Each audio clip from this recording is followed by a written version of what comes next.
Hormuz बंद करके बैठा रह गया अमेरिका। पाकिस्तान ने पीछे से कर दिया खेल। ईरान को मिल गई संजीवनी। नमस्कार, मैं हूं आपके साथ आयुषी गुप्ता। देखिए, हॉर्मुज में अमेरिका ने ईरान का रास्ता बंद कर रखा है। वहीं अरब सागर में भी वो जहाजों की निगरानी कर रहा है। इस कारण ईरान का तेल ना तो दुनिया को सप्लाई हो पा रहा है और ना ही ईरान में कोई सामान पहुंच रहा है। लेकिन अब पाकिस्तान ने कुछ ऐसा फैसला लिया है जो ईरान के लिए एक राहत वाली खबर लेकर के आई है। हॉर्मुज जल भूमध्य में जारी संकट और ईरानी बंदरगाहों पर असर के बीच पाकिस्तान ने ईरान जाने वाले सामान के लिए 6 नए ट्रांजिट रूट्स को मंजूरी दे दी है। पाकिस्तान के वाणिज्य मंत्रालय ने इस संबंध में transit of goods through territory और पाकिस्तान ऑर्डर 2026 जारी किया है, जो 25 अप्रैल से लागू हो गया है। पाकिस्तान ने इसे 2008 की पाकिस्तान ईरान ट्रांसपोर्ट एग्रीमेंट के तहत किया है।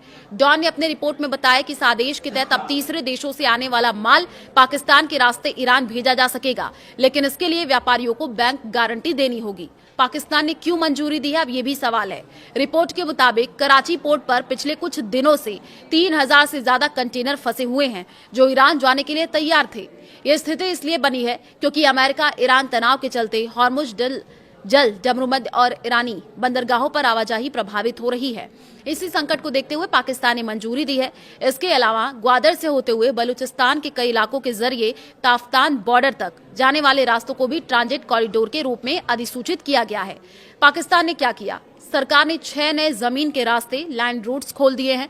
यानी अब सामान समुद्र के बजाय ट्रकों के जरिए पाकिस्तान के अंदर से होकर के ईरान पहुंचाया जाएगा। मान लीजिए, चीन से एक कंपनी ने ईरान के लिए 100 कंटेनर सामान भेजा।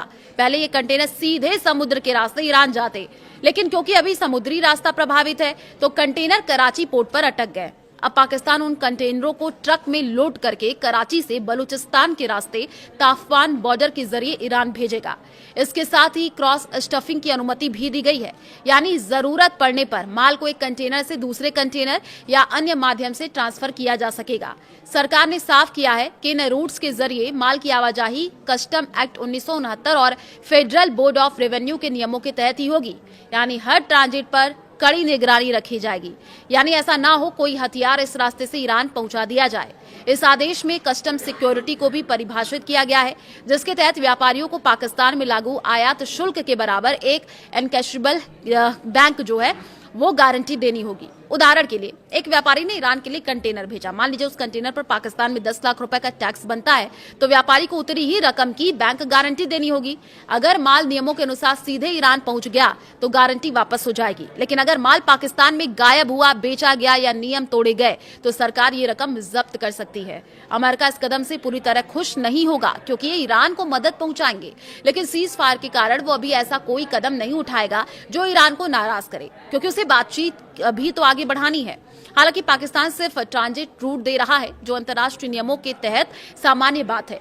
पाकिस्तान ईरान को सामान बेच नहीं रहा, सिर्फ रास्ता दे रहा है। न ही ईरान का सामान इस रास्ते से बिकेगा, इसलिए अमेरिका तुरंत खुल करके विरोध करने से बच सकता है।